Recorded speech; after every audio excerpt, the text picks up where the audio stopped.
doing kind of like what is being shown in there for the website, a little bit about your background, where you're from, why you're in the program, why you're coming back to the program. So let me just ask you first off, could you tell us your name, what school you go to, and why you're returning to Harlem Children Society? Okay.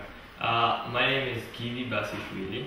I'm originally from Republic of Georgia, and I'm an NYU student right now in college. I'm going to be a sophomore.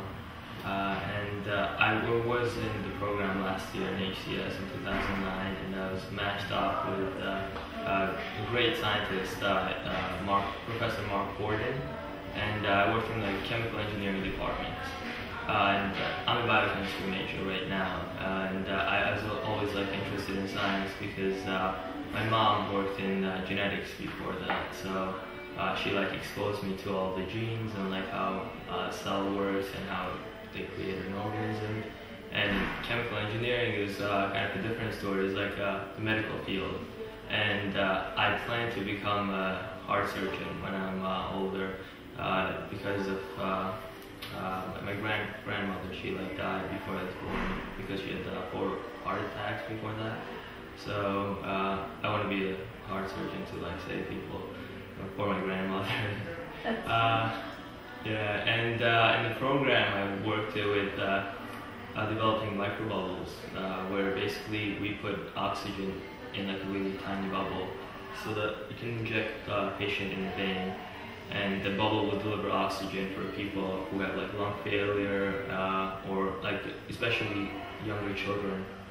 When their lungs fail, there's not enough blood to take it out, to oxygenate it outside, and they usually die before they get the chance to bring it back in.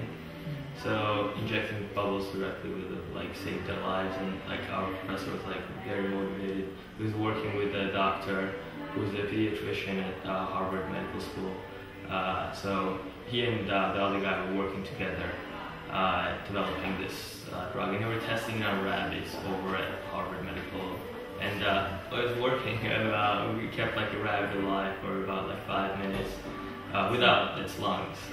They clipped it off. But then it died of hypothermia, the rabbit, because the temperature of the bubbles was different from the body temperature of the rabbit. That sounds really cool. So you started this program when you were already a student at NYU? No, I started when I was in Bard High School, early college. The experience there was it was a liberal arts school, so sciences were not focused on as much. It was required to take 1 year of science, and after 10th grade. Basically the way our school works was we had 2 years of high school, 9th and 10th, and 2 years of college, which was year 1 and year 2. So I ended up receiving an associate's degree at the end of completing high school with a diploma from high school.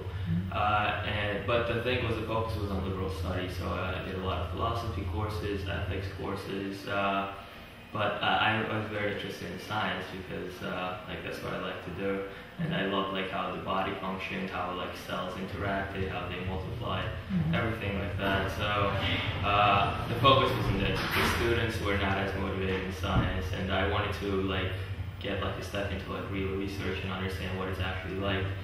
And this program, that's why my friend was actually here for 3 years, and he was my best friend, and he's also really into science, and he's you should come, this is a great program. He worked in Hunter College, and he was doing research on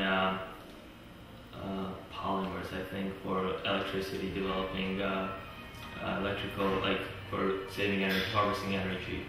And it was really cool. It was more chemistry related, and I wanted to do something medicine related and biochemistry. And that's why I wanted to do research here. And I got I was at Columbia. They have great labs there, and I had a good experience. So that's why I came back. Great. So what is you're from Georgia? What do your parents do? Well, my dad is a drafter for engineering. He does drawings, and my mom's actually a physician at Harlem Nursing Home. So she had her medical degree in Georgia? She had it in Georgia, and then she went through all the rough time, for a long time, trying to get her medical degree again here from scratch because they don't accept it outside of U.S. And she had to take all the exams. She worked as a researcher here at Albert Einstein Medical School.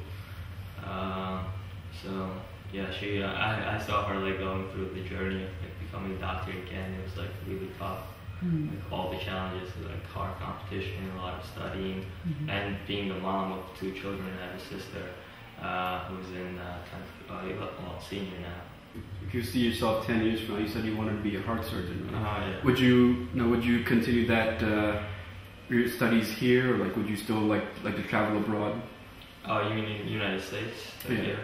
I actually want to go to Europe to do my medical, for medical school there because one, it's cheaper, and the schools there, I was told, they prepare you more as opposed to American schools that focus more on the studying the first 2 years, and then the application for the 2 years is not as developed as in European countries where the doctors are really understand what's going on. They have they mix the studying with the actual practice directly from the beginning, and I think that's going to prepare me best for being a surgeon later on. Okay, cool. All right, thank you so much.